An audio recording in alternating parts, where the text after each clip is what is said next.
இயேசு கிறிஸ்துவின் மாறா கிருபை என்றும் குறையாதது. இயேசு கிறிஸ்துவின் அன்பு ஆவி என்றுன்னை அவர் தள்ளவே மாட்டார். அவராய் உன்னை இயேசு அழைக்கிறாரே. ஆவி என்றுன்னை அவர் தள்ளவே மாட்டார். அவராய் உன்னை இயேசு அழைக்கிறாரே. தயங்கிடாதே, தாவி ஓடிவா, தந்தை இயேசுவை சொந்தம் கொள்ளவா. தந்தை இயேசுவை சொந்தம் கொள்ளவா. இயேசு கிறிஸ்துவின் அன்பு உன் மீறுதல்களுக்காய் இயேசு காயங்கள் பட்டார். உன் அக்கிரமங்களுக்காய் இயேசு நொறுக்கப்பட்டார். உன் மீறுதல்களுக்காய் இயேசு காயங்கள் பட்டார். உன் அக்கிரமங்களுக்காய் இயேசு நொறுக்கப்பட்டார். உனக்காகவே அடிகள் பட்டார். உன்னை உயர்த்த தன்னை தாழ்த்தினார். உன்னை உயர்த்த தன்னை தாழ்த்தினார்.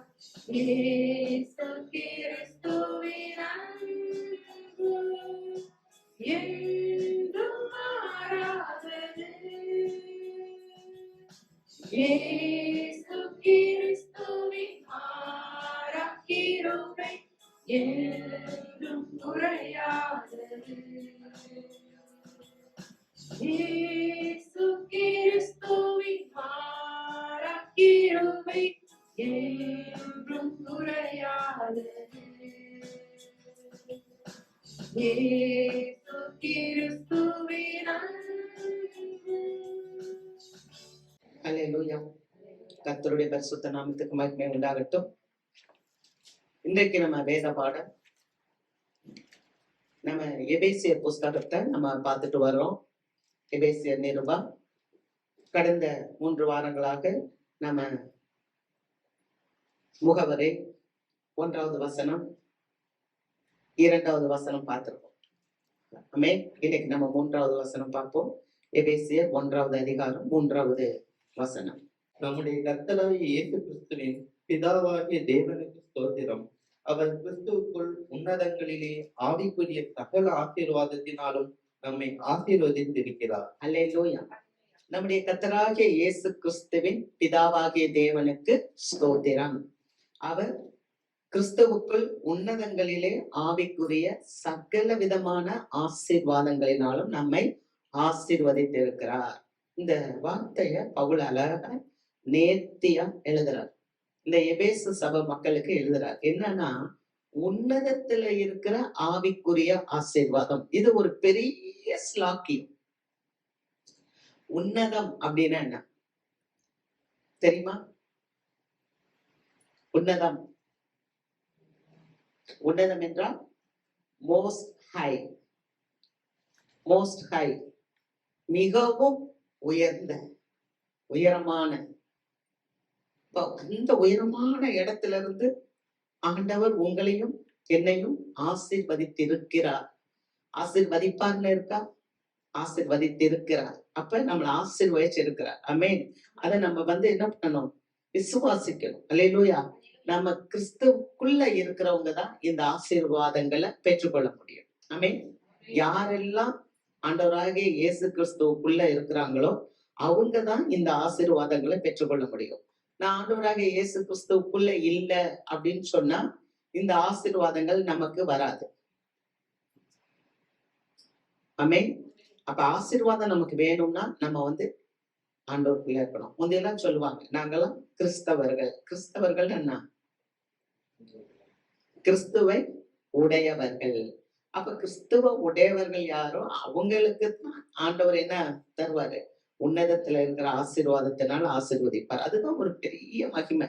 அப்ப கிறிஸ்துவுக்குள் இருக்கிறோம் அப்படின்றது என்னன்னா, அவரை நம்ம இரட்சகரா, அவரை நம்மளுடைய இரட்சகரா ஏற்றுக்கொள்கிறோம், ஆண்டவராக ஏற்றுக்கொள்கிறோம். நான் விசுவாசத்தினால அவரோடு ஒன்றாக இணைக்கப்பட்டு அவருடைய பரிசுத்த ஆவிக்குள் என் வாழ்க்கையை நான் வாழ்கிறேன். அல்லேலூயா. விசுவாசத்தினால இயேசுவோட நான் இணைக்கப்பட்டு அவருடைய பரிசுத்த ஆவியினாலே நான் இயக்கப்படுகிறேன். எந்த ஒரு மனுஷன் பரிசுத்த ஆவியினால இயக்கப்படுறாங்களோ அவங்கதான் தேவனுடைய புத்திரரா இருக்கிறாங்க. ஆமென். வாசிக்கலாம். ரோமர் 8வது அதிகாரம் 9வது வசனம். ரோமர் 8:9.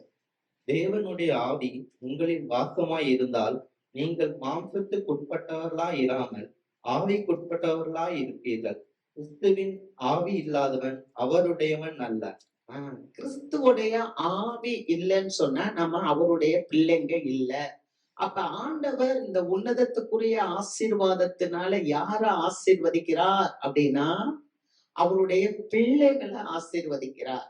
எந்த ஒரு பிள்ளைகிட்ட கிறிஸ்துவோடைய ஆவி இருக்குதோ, பரிசுத்த ஆவி இருக்கிறதோ, அந்த பரிசுத்த ஆவி அன்பு, பலன், தெளிந்த புத்தி. ஆமென். அன்பு, பலனும் தெளிந்த புத்தி. அப்ப இந்த ஆவியை உடைய பிள்ளைகளுக்கு ஆண்டவர் என்ன பண்றாருன்னா, உன்னதத்துல இருக்கிற ஆசீர்வாதத்தை கொடுக்கிறார். உன்னதத்துல என்ன ஆசீர்வாதம் இருக்கு? உன்னதத்துல இருக்கிற ஆவிக்குரிய சகல ஆசீர்வாதத்தினாலும் உங்களை நான் ஆசீர்வதிக்கிறேன் அப்படின்றார். அல்லேலூயா. அப்ப இது ஒரு பெரிய ஆசீர்வாதம். ஆண்டவர் ஆபிரகாமை அழைத்தார். ஆபிரகாம் அழைக்கும் போது ஆண்டவர் ஆபிரகாமுக்கு 2 விதமான ஆசீர்வாதத்தை கொடுத்தார். அல்லேலூயா. ஆண்டவர் 2 விதமான ஆசீர்வாதம். ஒண்ணு நம்ம எங்க பாக்குறோம்னா, நம்ம வாசிக்கலாம். ஆதியாகமம் புஸ்தகம் 13வது அதிகாரம் 16வது வசனம். உன் சந்ததியை பூமியின் தூளை போல பெருக பண்ணுவேன். ஒருவன் பூமியின் தூளை எண்ண போடுமானால் உன் சந்ததியும் எண்ணப்படும். ஆண்டவர் சொல்றாரு, ஒரு சந்ததியை நான் பூமியின் தூளை போல என்ன பண்ணுவேன், பூமியின் தூளை போல பெருக பண்ணுவேன் அப்படின்றார். அப்ப ஆபிரகாம முதல்ல ஆசீர்வாதம் என்ன அப்படின்னு சொன்னா, பூமிக்குரிய ஆசீர்வாதம். பூமிக்குரிய ஆசீர்வாதத்துல ஆண்டவர் என்ன பண்றாரு, ஆபிரகாம ஆசீர்வதிச்சிட்டார். அல்லேலூயா. 12வது அதிகாரத்துல கூப்பிடுறாரு, அழைக்கிறாரு. 13வது அதிகாரத்துல பாருப்பா, நான் உன்னை பூமியின் தூளை போல கடற்கரை மணலத்தனையா நான் உன்னை என்ன பண்ணுவேன், பெருக பண்ணுவேன் அப்படின்னு ஒரு பெரிய ஆசீர்வாதத்தை கொடுத்துட்டாங்க. அடுத்து நம்ம வாசிக்கலாம். 14வது அதிகாரம் 18, 19, 20.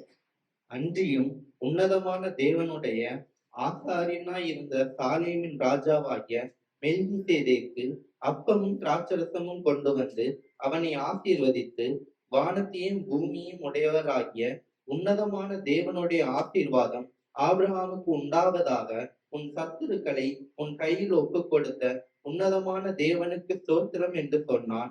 இவனுக்கு ஆபிராம் எல்லாவற்றிலும் தசம பாகம் கொடுத்தான். 13வது அதிகாரத்துல ஆண்டவர் என்னன்னு சொல்றாரு அப்படின்னு சொன்னா, உன்னை பூமியின் திரள் அத்தனையா உன்னைய நான் ஆசீர்வதிக்கிறேன் அப்படின்னா, பெருக பண்ணுவேன். நான் உன்னை பூமியின் தூள் போல உன்னை பெருக பண்ணுவேன் அப்படின்னு சொன்னாரு. இது ஈசாக்கு மூலமா வரக்கூடிய ஒரு சந்ததி. ஆனா அந்த வார்த்தையை சொல்லிட்டு அடுத்து ஆபிரகாம் போறாரு. ஒரு இடத்துல ஒரு பெரிய சண்டை நடக்குது, போர் நடக்குது. லோத்து, ஆபிரகாமோடு கூட வந்த லோத்து ஒரு பிரச்சனையில மாட்டிக்கிட்டாரு. ஏன்னா ஆபிரகாமை விட்டு அவர் போயிட்டாரு, அதனால அந்த பிரச்சனையில மாட்டிக்கிட்டாரு. ஆனாலும் ஆபிரகாம் தன்னுடைய வீட்டுல இருக்கிற எல்லா மக்களையும் கூட்டிட்டு போய் பெரிய ஒரு வெற்றியை எடுத்துட்டு அவர் இருக்கும்போது, அங்க யார் இருக்கிறான்னு சொன்னா, உன்னதமான தேவனுடைய ஆசாரியனாகிய சாலேமின் ராஜாவாகிய மெல்கிசேதேக்கு அப்பமும் திராட்சரசமும் கொண்டு வந்து, அல்லேலூயா, முதல்ல ஒரு கம்யூனியன் எடுக்கிறார். ஆமென். முதல்ல பழைய ஏற்பாட்டிலேயே ஆபிரகாம் ஒரு ஜெயம் எடுத்து ஜெயிச்சுட்டு வந்த உடனே அங்க யார் நிக்கிறான்னு சொன்னா, உன்னத தேவனுடைய ஆசாரியனாய் இருக்கிற சாலேமின் ராஜாவாகிய மெல்கிசேதேக்கு அப்படின்னு போட்டிருக்கு. அந்த மெல்கிசேதேக்கு இந்த ஆபிரகாமுக்கு அப்பம் கொடுக்கிறாரு, ரசம் கொடுக்கிறாரு. இப்படியா ஒரு கம்யூனியன். என்னது, ஆண்டவராகிய இயேசு கிறிஸ்துனுடைய அந்த சதையவும் ஆண்டவராகிய இயேசு கிறிஸ்துனுடைய ரத்தத்தையும் நம்ம எப்படி இப்ப புசிக்கிறோமோ அது மாதிரி ஒரு நிழலாட்டமாக, ஒரு முன்னோட்டமாக ஏற்கனவே ஆபிரகாம் எடுத்து விட்டார். அல்லேலூயா. இப்ப இந்த ஆசீர்வாதத்தை பெற்றுக்கொண்ட உடனே அடுத்த ஒரு பிளெஸிங் அவருக்கு வருது. வாசிக்கலாம். ஆதியாகமம் 15வது அதிகாரம் 5வது வசனம். அவர் அவனை வெளியே அழைத்து, நீ வானத்தை அண்ணாந்து பார், நட்சத்திரங்களை எண்ண உன்னாலே கூடுமானால் அவைகளை எண்ணு என்று சொல்லி, பின்பு அவனை நோக்கி, உன் சந்ததி இவ்வண்ணமாய் இருக்கும் என்றார். அல்லேலூயா. அடுத்து அவர் என்ன பண்றாருன்னா நட்சத்திரங்களை காமிக்கிறார். வானத்துல இருக்க நட்சத்திரங்கள் எல்லாம் பார்த்து இதெல்லாம் என்னப்பா, இதெல்லாம் உன்னால என்ன முடியும் என்றால் நீ என்ன இவ்வண்ணமாய் உன்னுடைய சந்ததி பெருகும் என்று சொன்னார். அப்ப 2 விதமான ஆசீர்வாதம். ஒண்ணு பூமிக்குரிய ஆசீர்வாதம், பூமிய தூளை போல உன்னை பெருக செய்வேனாரு. 2வது வானத்துல இருக்கிற நட்சத்திரங்களை எல்லாம் காண்பித்து இதெல்லாம் உன்னால என்ன கூடுமானா என்ன, இது போல நானும் உன்னை ஆசீர்வதிப்பேன் அப்படின்னாரு. அப்ப உன்னதத்துக்குரிய ஒரு ஆசீர்வாதத்தினால ஆபிரகாமை தேவன் ஆசீர்வதித்தார். அல்லேலூயா. பூமிக்குரிய ஆசீர்வாதம் என்று சொல்லும் போது அது ஒருவேளை ஈசாக்கின் வழியாக பெற்றெடுக்கிற பிள்ளைங்க. ஆமே.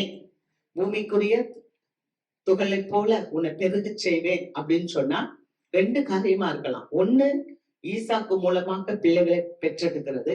2வது பூமிக்கு உரிய மெட்டீரியல் பிளெஸிங்ஸ். அல்லேலூயா. 2வது வானத்தின் நட்சத்திரங்களை எல்லாம் காமிச்சு இதெல்லாம் என்ன முடிஞ்சா என்ன, இதன் மூலமா நான் உன்னுடைய சந்ததியை பெருக பண்ணுவேன் அப்படின்னு சொல்றேன். அப்ப இது என்ன அப்படின்னு சொன்னா ஆவிக்குரிய ஆசீர்வாதங்கள். இந்த ஆவிக்குரிய ஆசீர்வாதம் என்று சொல்லும் போது இது ஸ்பிரிச்சுவல் பிளெஸிங்ஸ், ஆவிக்குரிய பிளெஸிங் ஆசீர்வாதங்கள். அல்லேலூயா. 2 காரியத்திலையும் ஆண்டவர் தேவ பிள்ளைகளை ஆசீர்வதிக்கிறார். ஆமென்.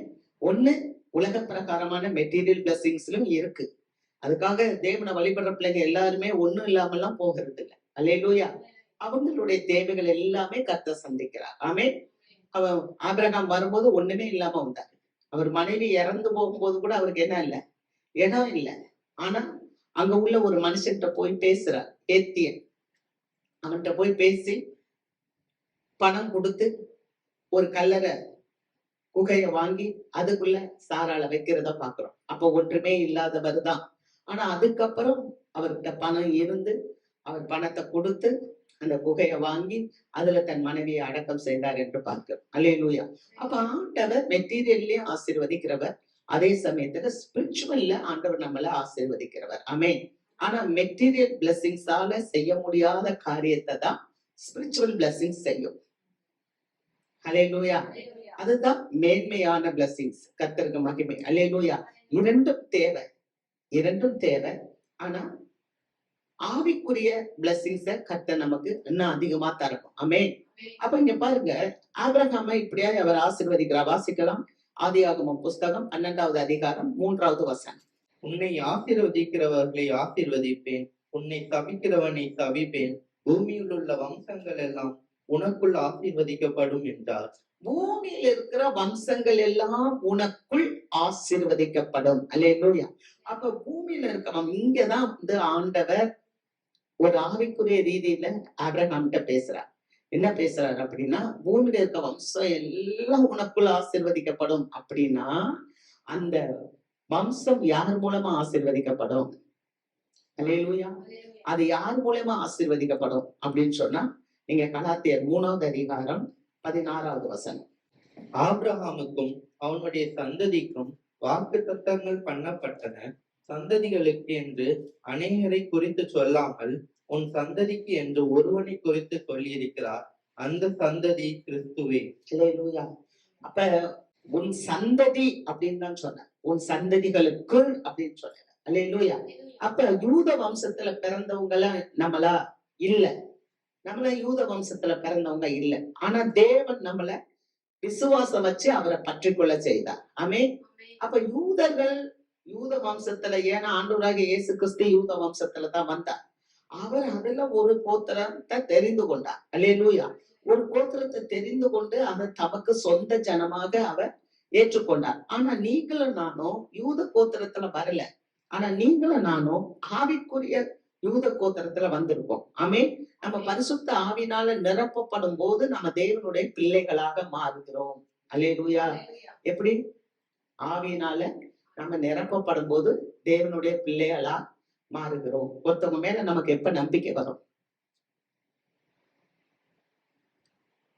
ஒருத்தவங்க மேல நம்ம எப்ப நம்புவோம்? எப்ப நமக்கு ஒரு ட்ரஸ்ட் வரும்? அவங்கள பத்தி நல்லா தெரிஞ்ச பிறகு. அப்ப தெரியும் போது நமக்குள்ள என்ன ஆகும்? நம்மளுடைய ஸ்பிரிட் மாறிடும். அவங்கள குறிச்ச ஒரு நல்ல கண்ணோட்டம் வந்துடும்.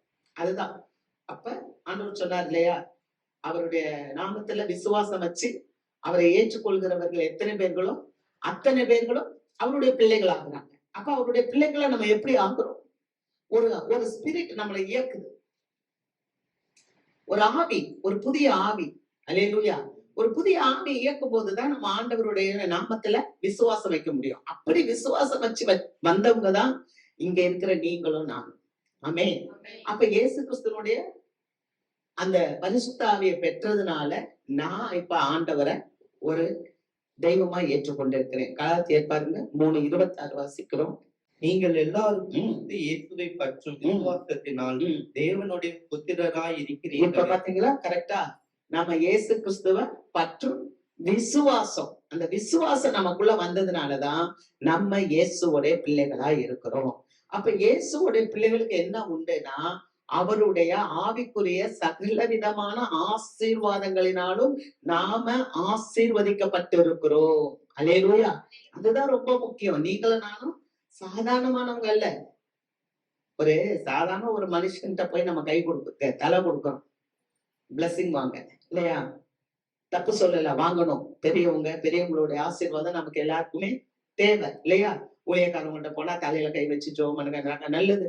அந்த அபிஷேகம் அவங்களுக்குள்ள போகும். தேவ பிள்ளைங்களை ப்ரொடெக்ட் பண்றது எது? அதுதான் ஆவிக்குரிய பிளஸிங். அல்லேலூயா. அது அவர் சொன்னார்ல, நான் தண்ணீரை கடந்தேனா நான் உன் கூட இருப்பேன், நீ ஆறுகளை கடந்தேனா நான் உன் கூட இருப்பேன், நீ அக்னியில நடந்த வேக மாட்டேன் சொன்னார்ல. அப்ப இதுதான் ஆவிக்குரிய பிளஸிங்ஸ். உங்களை அப்படியே என்ன பண்ணும்? சுத்தி சுத்தி பாதுகாக்கும்.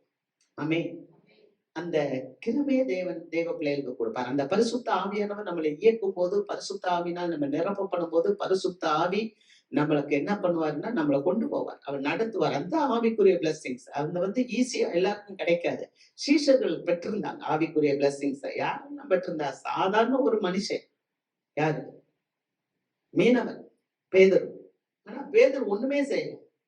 அப்படி பேதுரு கட்டில எல்லா வியாதியஸ்தர்களை கொண்டு வந்து வைக்கிறாங்க, பேதுருவை நடக்கத்தான் சொல்றாங்க. பேதுரு அப்படி நடந்து போறாரு, அவருடைய நிழல் பட்டு அநேக சொஸ்தமானாங்க. அல்லேலூயா. இதெல்லாம் எப்படி நடக்கும்? ஆவிக்குரிய ஆசீர்வாதம். பவுல் போறாரு, அவருடைய நின்று பேசுறாரு, உருமால்களையும் கச்சைகளையும் தூக்கி போடுறாங்க, சொகம் கிடைக்குது. யார் கொடுக்கறது? தேவன் கொடுக்கறது. அல்லேலூயா. அப்ப நீங்க கேட்கலாம், எல்லாருக்குமே இது கிடைக்குமா? விசுவாசிக்கிறவங்களுக்கு கிடைக்கும். அதனாலதான் ஆண்டவர் சொல்றாரு லூக்கா 4:ல, நாகமானுக்கு தான் குஷ்டரோகம் சரியாச்சு. அப்ப எவ்வளவு ஊர்ல குஷ்டரோகிகள் இருப்பாங்க, ஆனா நாகமான் ஏன் சுகம் பெற்றான்? நாகமானுடைய விசுவாசத்தை வர்த்திக்க பண்ணி அவனுக்கு சுகத்தை கொடுத்தான். ஆமென். அந்த சிறு பிள்ளைய கேட்டு வர்றது இதெல்லாம். அப்ப விசுவாசம், நம்ம ஆண்டவரை விசுவாசிக்கும் போது ஆவிக்குரிய ஆசீர்வாதங்களினால் கர்த்தர் நம்மளை நிரப்புகிறார். ஆமென். அல்லேலூயா. இதத்தான் இப்ப நம்ம என்ன பண்ணணும்னா எழுப்பணும் நமக்குள்ள. இதை நம்ம அப்படியே கேட்டுக்கிட்டே உட்காரக்கூடாது. ஓ, எனக்குள்ள ஆவியானவர் இருக்கிறார், எனக்குள்ள பரிசுத்த தேவன் இருக்கிறார், நான் இயேசுவனுடைய பிள்ளை, எனக்கு வியாதியை குணமாக்குகிற வரத்தை தேவன் எனக்கு தருகிறார் சொல்றாருல. குணமாக்கும் வரத்தை நான் உங்களுக்கு தர்றேன்னு சொல்றாருல. அப்ப அந்த வரத்தை எனக்குள்ள தர்றாரு. எனக்குள்ள எந்த தீய சக்திகளும் வர முடியாது. ஆமென். அந்த விதமான ஒரு எழுப்புதல்ல நம்மளை உருவாக்கணும். அல்லேலூயா. கர்த்தருக்கு மகிமை. அப்ப பாருங்க, கலாத்தியர் நம்ம 3:26 பார்த்தோம். அவர் மேல விசுவாசமா இருக்கிறவங்க தான் நம்ம அவருடைய பிள்ளைகள் அப்படின்னு பாக்குறோம். வாசிக்கலாம். எபேசியர் 4:8.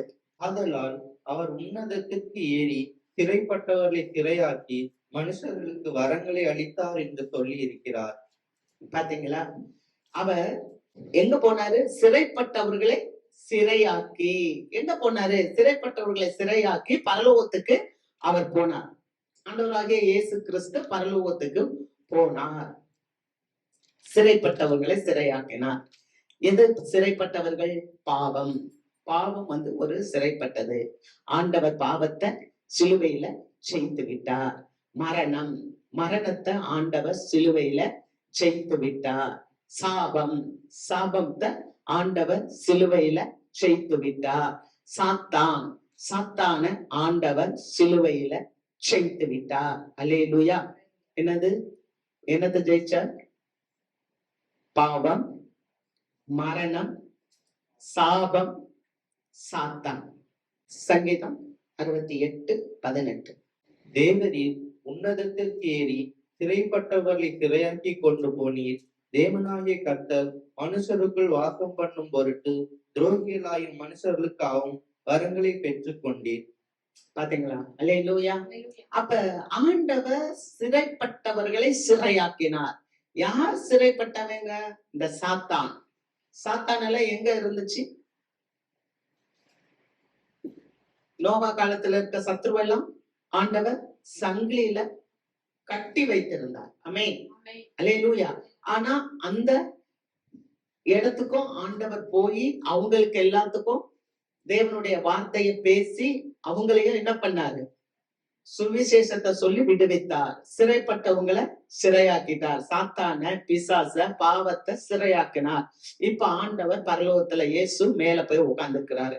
இன்னும் இது உங்களுக்கு தெளிவா தெரியணும்னா எபிரேயர் புஸ்தகம் 1வது அதிகாரம் 3வது வசனம். இவர் அவருடைய மகிமையின் பிரகாசமும். யாரு? இயேசு கிறிஸ்து. இயேசு கிறிஸ்து அவருடைய மகிமை. எவருடைய மகிமை? பிதாவுடைய மகிமை. வசனத்தை பாருங்க. இவர் என்பது இயேசு கிறிஸ்து. இயேசு கிறிஸ்து தேவனுடைய மகிமையின் பிரகாசமும், தேவனுடைய அதாவது பிதாவினுடைய தன்மையும் சொரூபமாயிருந்து சர்வத்தையும் தம்முடைய வல்லமை உள்ள வசனத்தினாலே தாங்குகிறவராய். அப்ப அவர் எப்படி பேசினாரு? பிதாவானவர் வார்த்தையினாலதான் எல்லாத்தையும் பேசினார். உலகம் உண்டாக கடவது, வானம் உண்டாகட்டும், சுடர்கள் உண்டாகட்டும், இப்படி எல்லாத்தையும் வார்த்தையினால பேசினார். அப்ப வார்த்தையினாலே, வசனத்தினாலே தாங்குகிறவராய் தம்மாலே தாமே. அப்படின்னா யாரு? இயேசு கிறிஸ்து. அவர்தான் வார்த்தை. இயேசுவாலே தாமே நம்முடைய பாவங்களை நீக்கும் சுத்திகரிப்பை உண்டு பண்ணி, யாருடைய பாவத்தை? உங்க பாவம், என் பாவத்தை சுத்திகரிக்கும்படி, அந்த பாவத்தை நீக்கி சுத்திகரிப்பு உண்டு பண்ணி உன்னதத்தில் உள்ள மகத்துவமானவருடைய வலது பாரசத்திலே உட்கார்ந்தார். அல்லேலூயா. அப்ப ஆண்டவர் ஒரே வசனத்துல எல்லாமே முடிஞ்சிருச்சு. இந்த ஹோல் ஆதியாகமத்துல இருந்து ஏசாமி பரமேறி மேல உட்கார வரைக்கும் அந்த ஒத்த வசனத்துல முடிஞ்சு போச்சு. அல்லேலூயா. புரியுதா? வசனம் புரியுதா? அப்ப இப்ப ஆண்டவர் இயேசு கிறிஸ்து எங்க இருக்கிறாரு? உன்னதத்துல இருக்கிறார். the most holy place, the most high place. அந்த இடத்துல இருக்கிறாரு. அங்க இருந்து அவர் சொல்றாரு, அங்க இருக்கிற ஆசீர்வாதங்களா நான் உன்னை ஆசீர்வதிக்கிறேன். அப்ப நம்ம கேட்கலாம், எனக்கு எப்படி வல்லமை வந்துச்சு, எனக்கு எப்படி வரம் வந்துச்சு? அதுதான் அவர் சொன்னாரு. அவர் என்ன சங்கீதம் 68:18 பார்த்தோம். எபேசியர் 4:8 பாக்குறோம். அவர் சிறைப்பட்டவர்களை சிறையாக்கி, அப்ப பாவம், மரணம், சாபம், சாத்தான் எல்லாத்தையும் சிறையாக்கி மனுஷங்களுக்காக வரங்களை பெற்றுக்கொண்டார். உங்களுக்காக, எனக்காக அந்த வரங்களை பெற்று சபைக்கு கொடுத்தார். அல்லேலூயா. நமக்குன்ற போது சபைக்கு அந்த வரங்களை கொடுத்தார். எத்தனை பேர் ஆமேன் சொல்றீங்க? ஆமேன். அப்ப நமக்குள்ள என்ன இருக்கு? வரங்கள் இருக்கு. அல்லேலூயா. அதுதான் உன்னதத்துக்குரிய ஆசீர்வாதம். என்னென்ன வரங்கள் இருக்கு? 1 கொரிந்தியர் 12வது அதிகாரம் 8வது வசனம் வாசிக்க. எப்படி எனில், ஒருவனுக்கு ஆவியினாலே ஞானத்தை போதிக்கும் வசனமும், வேறொருவனுக்கு அந்த ஆவியினாலேயே அறிவை உணர்த்தும் வசனமும், வேறொருவனுக்கு அந்த ஆவியினாலேயே விசுவாசமும், வேறொருவனுக்கு அந்த ஆவியினாலேயே குணமாக்கும் வரங்களும், வேறொருவனுக்கு அற்புதங்களை செய்யும் சக்தியும், வேறொருவனுக்கு தீர்க்க தரிசனம் உரைத்தலும், வேறொருவனுக்கு ஆவிகளை பகுத்து அறிதலும், வேறொருவனுக்கு பற்பல பாசிகளை பேசுதலும், வேறொருவனுக்கு பாசிகளை வியாக்கியானம் பண்ணுதலும் அளிக்கப்படுகிறது. இவைகளை எல்லாம் அந்த ஒரே ஆவியானவர் நடப்பித்து தமது சித்தத்தின்படி அவனுக்கு பகிர்ந்து கொடுக்கிறார். அல்லேலூயா. அப்ப உன்னதத்தில் இருக்கிற சகல விதமான ஆசீர்வாதங்களினாலும் உங்களை ஆசீர்வதிக்கிறார்னா, இது போன்ற ஆவியின் வரங்களை தேவன் நமக்கு கொடுக்கிறார். அல்லேலூயா. என்னென்ன வரமெல்லாம் இருக்கு பாத்தீங்களா? அவனுடைய பிரயோஜனத்துக்கு தக்கதாக அவனுக்கு வரங்கள் கொடுக்குது. ஒருத்தருக்கு வந்து ஆவியினால ஞானத்தை போதிக்கிறாங்க, ஒருத்தவங்க வந்து அறிவை உணர்த்துறாங்க, வேறொருத்தருக்கு விசுவாசம் வருது, வேறொருத்தருக்கு ஆவியினாலே குணமாக்கும் வரம். பாத்தீங்களா? சிலருக்கு தான் விசுவாசம் இருக்கும் இல்ல, சிலருக்கு என்ன இருக்கும், ஒரு காரியத்தை பங்கிட்டு கொடுங்கன்னா சரியா பங்கு வைப்பாங்க இல்ல. யார் பங்கு வச்சா வேதத்துல சொல்லுங்க? வேதத்துல யார் பங்கு வச்சா? யோசுவா. வெரி குட், கிளாப் பண்ணுங்க எல்லாரும். இங்கதானே இருக்கீங்க. யோசுவா தான் பங்கு வச்சாரு, அவர் கரெக்டா பங்கு கொடுத்தார். கரெக்ட். அல்லேலூயா. அப்ப சிலருக்கு அற்புதங்கள் செய்யும் சக்தி. ஆமென். ஆண்டவராகிய இயேசு கிறிஸ்து நிறைய அற்புதம் செஞ்சார். அல்லேலூயா. அப்ப அற்புதங்கள் நடக்கும், உங்களை கொண்டு அற்புதங்களை செய்வார், அதிசயங்களை செய்வார். எத்தனை பேர் ஆமென் சொல்றீங்க? அல்லேலூயா, அல்லேலூயா. அற்புதங்கள், அடையாளங்கள், அதிசயங்கள், விசுவாசம், இதெல்லாம் யார் மூலியமா நடக்கும்? தேவ பிள்ளைகள் மூலமா நடக்கும். யார் தேவனை, ஆண்டவராகிய இயேசு கிறிஸ்துவை ஏற்றுக்கொண்டாங்களோ அவங்களுக்கு நடக்கும். ஆவிக்குரிய ஆசீர்வாதத்தினால ஆசீர்வதிக்கிறார். இந்த காரியத்துக்கு 3 காரியம் ஏசாமி இந்த உலகத்துல இருக்கும் போதே செஞ்சு காமிச்சார். நம்ம வாசிக்கலாம். லூக்கா எழுதின நற்செய்தி நூல் 13வது அதிகாரத்துல ஒரு சம்பவத்தை பார்க்கிறோம். லூக்கா 13:14. இதோ சாத்தான் 18 வருஷமாய் கட்டியிருந்த ஆபிரகாமின் குமாரத்தி ஆகிய இவளை ஓய்வு நாளில் இந்த கட்டிலிருந்து அவிழ்த்து விட வேண்டியதில்லையா என்றார். ஆமென். அல்லேலூயா. இந்த அம்மா யாரு? ஆபிரகாமின் குமாரத்தி. ஆனா இந்த ஆபிரகாமின் குமாரத்தி எப்படி இருந்தாங்க? ஒரு சாத்தானுடைய கட்டுல இருந்தாங்க. அப்ப இவங்களுக்கு ஒரு விடுதலை வேணும் அப்படின்னு சொன்னா அத யார் கொடுத்தா? ஆண்டவராகிய இயேசு கிறிஸ்து அந்த இடத்துல வந்திருக்கும் போது இவளும் ஆபிரகாமின் குமாரத்தியா இருக்கிறாளே. அப்ப எப்படி நம்ம விசுவாசத்தினால ஆண்டவருடைய பிள்ளைகளா மாற்றப்பட்டிருக்கோமோ அதே மாதிரி இந்த அம்மா மாம்சீகமா யூத குலத்துல பிறந்திருந்தாலும், அவங்க ஆபிரகாமுடைய சந்ததியா இருந்தாலும் அவங்களுக்கு என்ன இருந்துச்சு? ஒரு வியாதி, ஒரு சாத்தானுடைய கட்டு, ஒரு பிடி. எத்தனை வருஷம்? 18 வருஷம். யோசித்து பாருங்க. 18 வருஷம் அவங்க வந்து ட்ரீட்மெண்ட் எடுக்காம இருப்பாங்களா? செலவு பண்ணாம இருந்திருப்பாங்களா? நோய்னா நமக்கு ஒரு டெம்பரேச்சர், ஒரு ஃபீவர்னா உடனே ஹாஸ்பிட்டல் போகும். அப்ப அவங்க எப்படியெல்லாம் போயிருப்பாங்க. அவ்வளவு தூரம் அவங்களுக்கு ஒரு கூலி அப்படின்னு தான் சொல்லப்பட்டிருக்கு. அவங்களுக்கு உதவி செய்யற நிலைமையில யாருமே இல்லை. அவங்க உதவியற்ற நிலையில இருந்தாங்க. ஆனா ஆண்டவருடைய மனதுக்கம் அவங்க மேல வந்துச்சு. அதுதான் ஆண்டவருடைய மனதுக்கம். அதுதான் ஆவிக்குரிய ஆசீர்வாதம். அல்லேலூயா. தேவனுடைய மனதுக்கம் தேவ பிள்ளைங்க மேலவா. அப்போ 18 வருஷமா அந்த அம்மா அதே இடத்துல கூனியா தான் இருந்திருக்காங்க, சர்ச்சில தான் இருந்திருக்காங்க, சபையில தான் இருந்திருக்காங்க. ஆனா அந்த அம்மாக்கு ஒரு விடுதலை வேணும். ஏன்னா அந்த அம்மா யாருன்னா ஆபிரகாமின் குமாரத்தியா இருக்கிறாளே.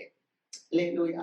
அதே மாதிரி இன்னொரு இடத்துல கூட பார்க்கிறோம். லூக்கா 19வது அதிகாரம் 9-10 வசனங்கள். இயேசு அவனை நோக்கி, இன்றைக்கு இந்த வீட்டுக்கு ரட்சிப்பு வந்தது, இவனும் ஆபிரகாமுக்கு குமாரனாய் இருக்கிறானே. இழந்து போனதை தேடவும் ரட்சிக்கவுமே மனுஷகுமாரன் வந்திருக்கிறார் என்றார். அல்லேலூயா. நல்லா கவனிங்க. இந்த மனுஷன் நம்ம காலையில கூட பார்த்தோம்,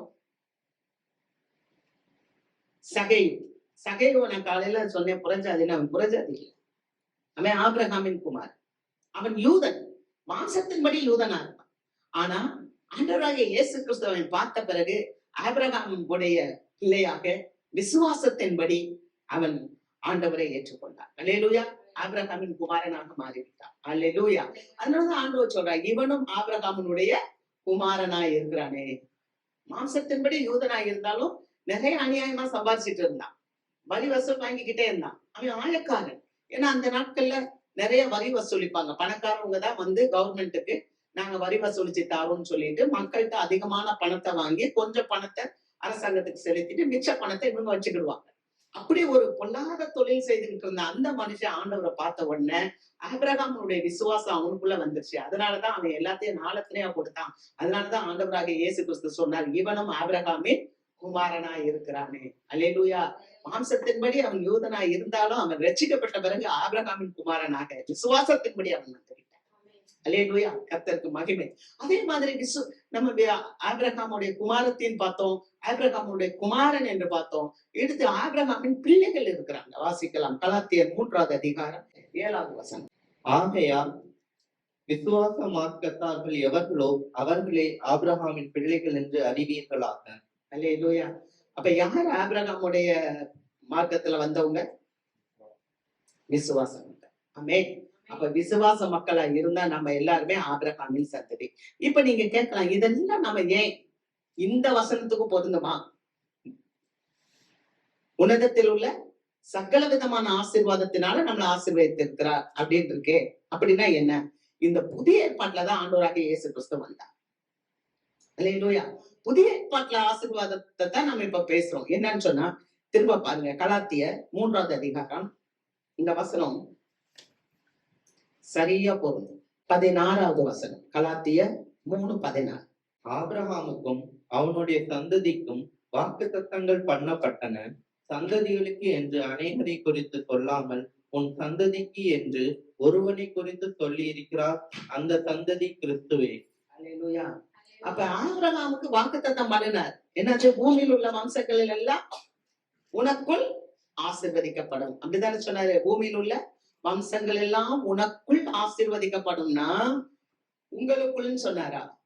சந்ததிகளுக்குள் சொன்னாரா? இல்ல, உனக்குள் அப்படின்னு சொன்னார். அப்ப ஆண்டவர் 2 விதமான ஆசீர்வாதத்தினால் ஆபிரகாமை ஆசீர்வதித்தார். ஒண்ணு, பூமிக்குரிய திரள் கூட்டத்தா போல பெருகச் செய்வேன், பூமியின் தூளை போல உன்னை பெருகச் செய்வேன் அப்படின்னு சொன்னார். அது ஒரு விதமான பூமிக்குரிய வழிகள்ல வந்தது. அதுதான் ஈசாக்கு மூலமாக வந்தது. இன்னொன்று என்ன சொன்னாரு? வானத்து நட்சத்திரங்களை காமிச்சார். இதை என்ன கூடுமானால் என்னன்னு. இதெல்லாம் யாரு அப்படின்னா ஆவிக்குரிய ஆசீர்வாதத்துல பிறந்தவர்கள். அல்லேலூயா. அப்ப புதிய ஏற்பாட்டுல ஆண்டவராகிய இயேசு கிறிஸ்து வந்த பிறகுதான், அதனாலதான் அவர் சொல்றாரு, ஆபிரகாமுக்கும் அவனுடைய சந்ததிக்கும் வாக்குத்தத்தங்கள் பண்ணப்பட்டன.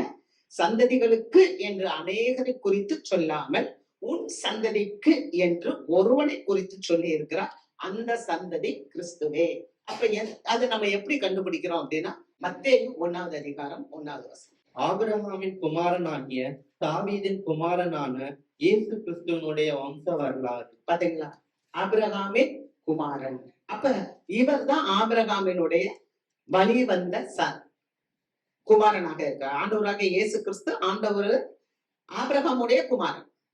ஆபிரகாமினுடைய சந்ததியில வந்தவர் ஆண்டவராக இயேசு. அப்ப அவர் மூலமா வந்த நமக்கு ஆவிக்குரிய ஆசீர்வாதத்தை தரார். ஆவிக்குரிய ஆசீர்வாதம் என்ன அப்படின்னு சொன்னா, பிசாசு, பாவம், சாபம், மரணம் இவைகளிலிருந்து கர்த்தர் உங்களுக்கும் எனக்கும் விடுதலையை கொடுத்தார். இது ஒரு மிகப்பெரிய ஆசீர்வாதம். அல்லேலூயா.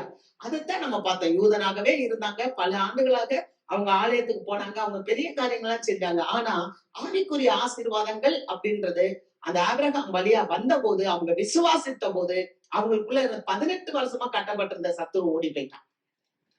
அல்லேலூயா. இந்த பாவம் எங்க வருது? பழைய ஏற்பாட்டுல பாக்குறோம். பழைய ஏற்பாட்டுல நம்ம ஆதியாகமம் 3வது அதிகாரம் 17, 18, 19 வசனத்தை வாசிப்போம். எங்க மரணம் வந்துச்சுன்னு பாருங்க. பின்பு அவர் ஆதாமை நோக்கி, நீ உன் மனைவியின் வார்த்தைக்கு செவி கொடுத்து புசிக்க வேண்டாம் என்று நான் உனக்கு விளக்கின விருட்சத்தின் கனியை புசித்தபடியினாலே பூமி உன் நிமித்தம் சபிக்கப்பட்டிருக்கும். நீ உயிரோடு இருக்கும் நாளெல்லாம் வருத்தத்தோடே அதன் பலனை புசிப்பாய். அது உனக்கு முள்ளும் குறுக்கும் முளைப்பிக்கும். வெளியின் பயிர் வகைகளை புசிப்பாய். நீ பூமியிலிருந்து எடுக்கப்பட்டபடியால் நீ பூமிக்கு திரும்பும் மட்டும் உன் முகத்தின் வேர்வையால் ஆகாரம் புசிப்பாய். நீ மண்ணாய் இருக்கிறாய், மண்ணுக்கு திரும்புவாய் என்றார். அல்லேலூயா. பாத்தீங்களா? அப்ப மரணம் எங்க வந்துச்சு? ஒரு கீழ்ப்படியாமையினால அந்த மரணம் அங்க வந்துச்சு.